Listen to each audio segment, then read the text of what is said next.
Hello दोस्तों, आज के इस कार्यक्रम में आप सभी का खैर मकदम स्वागत है। इस कार्यक्रम में राजस्थान सरकार के शिक्षा विभाग के द्वारा बच्चों की शिक्षा को लेकर क्या क्या योजनाएं हैं इसके बारे में जानेंगे। इसके लिए हमारे साथ अतिरिक्त जिला शिक्षा अधिकारी आदरणीय श्रीमान कमलेश जी तेतरवाल हमारे से रूबरू होंगे। सबसे पहले मैं इस कार्यक्रम में आदरणीय श्रीमान कमलेश जी तेतरवाल जी का स्वागत करता हूं और निवेदन करता हूं कि कोरोना काल के इस दौर में बच्चों की शिक्षा को लेकर क्या प्लानिंग कर सकते हैं, इसके बारे में हमें ज़रा विस्तार से बताएं। सभी को नमस्कार।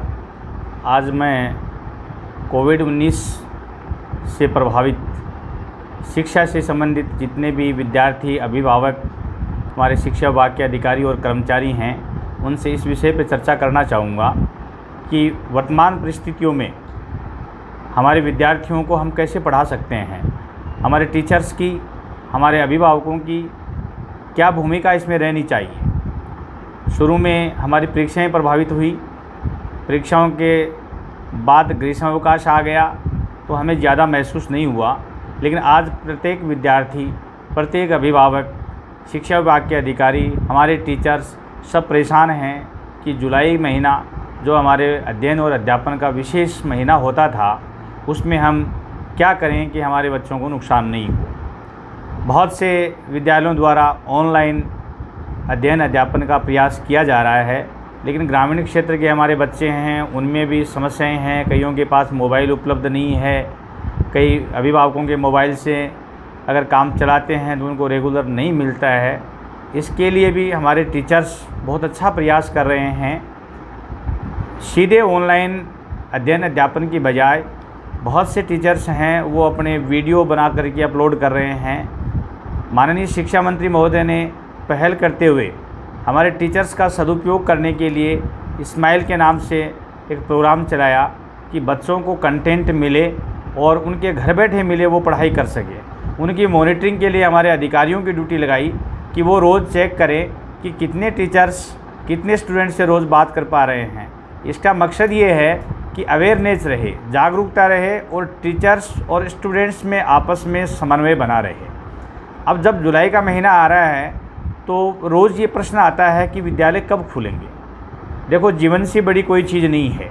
वर्तमान में सरकार की जो गाइडलाइन है उसमें विद्यालय खोले जाने संभव नहीं है, तो हमें वर्तमान परिस्थितियों में बिना विद्यालय खुले किस प्रकार अध्ययन किया जा सकता है, इस पर विचार करना चाहिए। इन दिनों हमारे यहाँ एक नई मुहिम चल रही है कि चाइल्ड ट्रैकिंग सिस्टम से हाउस होल्ड सर्वे चल रहा है। हम ये प्रयास कर रहे हैं कि कोविड-19 से प्रभावित वो परिवार, जो श्रमिकों के परिवार यहाँ आ गए हैं, उनके बच्चों को राजकीय विद्यालयों से जोड़ा जाए, उनसे जाकर के संपर्क किया जाए। तो ऐसे जो सर्वे के लिए टीचर्स जाते हैं वो ये सर्वे तो करते ही हैं, सर्वे के अलावा वो अपने पुराने स्टूडेंट्स हैं उनसे संपर्क कर रहे हैं और उनको घर बैठे जो स्टडी की प्लान है वो समझा रहे हैं, उनको होमवर्क देने का प्रयास कर रहे हैं। उनके टीचर्स हैं, उनके जो गार्जियंस हैं, वो आपस में बातें कर रहे हैं। तो ये सब चीज़ें मिलकर के हम ये चाहते हैं कि हम घबराने की बजाय, निराश होने की बजाय, नई परिस्थितियों में संघर्ष करते हुए, परिस्थितियों का मुकाबला करते हुए हमारे अध्ययन और अध्यापन की प्रक्रिया है उसको जारी रखें। माननीय मंत्री महोदय ने स्टेटमेंट भी दिया है कि हमारा जितना समय इस सत्र में कम हो रहा है उस समय के हिसाब से सिलेबस को कम करवाया जा रहा है, जिसके लिए निदेशक माध्यमिक शिक्षा बीकानेर और माध्यमिक शिक्षा बोर्ड राजस्थान को निर्देशित भी किया गया है और वो अवधि को देखते हुए आवश्यकता अनुसार सिलेबस को कम करेंगे। लेकिन ये सरकारी स्तर पर होने वाले निर्णय हैं, अभी शुरुआत है और हमारे संस्था प्रधान, टीचर्स, स्टूडेंट्स और पेरेंट्स यदि लगातार आपस में संपर्क में रहें और इस विषय पे चर्चा करते रहें। आज तकनीकी युग है, बच्चों के पास मोबाइल नहीं है तो उनके घर वालों के पास मोबाइल है, और इसके अलावा सरकार ने तो आकाशवाणी और दूरदर्शन से भी स्लॉट प्राप्त करके घर बैठे इसीलिए अध्ययन सामग्री उपलब्ध करवाई थी कि गाँव में प्राय नेट की सुविधा नहीं मिलती है या मोबाइल नहीं मिलता है, तो रेडियो और टेलीविज़न प्रत्येक घर में उपलब्ध है, तो बच्चे उसके माध्यम से पढ़ सकते हैं। अब स्कूल खुलने के बाद टीचर्स का दायित्व बढ़ गया है, स्टूडेंट्स स्कूल में नहीं आ रहे हैं, लेकिन टीचर्स को स्कूल में आना है, आकर के अपनी योजनाएं बनानी है। इस समय का सदुपयोग करने के लिए टीचर्स 2-3 चीज़ों पे अच्छी तरह से काम कर सकते हैं। अपने जो स्कूल का भौतिक विकास करवाना है, उसके लिए उनको लोगों से संपर्क करना है, भामाशाहों से संपर्क करना है। उसी बहाने जब वो गांव में जाते हैं, मोहल्ले में जाते हैं, तो भामाशाहों के साथ साथ अभिभावकों से भी संपर्क कर सकते हैं और उनके मन की जो शंका है उसको दूर कर सकते हैं। उनको ये बता सकते हैं कि ये हमारे मोबाइल नंबर हैं, ये हमारे प्रिंसिपल के मोबाइल नंबर हैं, आप बच्चे को घर बैठे पढ़ाते रहें, हमारी जहाँ भी मदद की ज़रूरत है हम इनकी मदद करते रहेंगे। पढ़ाई से ज़्यादा बच्चों में और अभिभावकों में मैं ये कहता हूँ, एक बार आत्मविश्वास जगाने की ज़रूरत है। उनको ये विश्वास दिलाना ज़रूरी है कि बच्चे को कहीं नुकसान नहीं होगा। अफवाहें फैल जाती हैं कि 0 सेशन हो जाएगा, पूरे साल स्कूल नहीं खुलेंगी। इन बातों पे नहीं जाके अपना ध्यान, केवल हमारा जो टारगेट है वो है घर बैठे भी यथासंभव हम सिलेबस को पूरा करने का प्रयास करें। हम उम्मीद करते हैं, हमें विश्वास है कि जल्दी ही स्कूल खुलेंगे।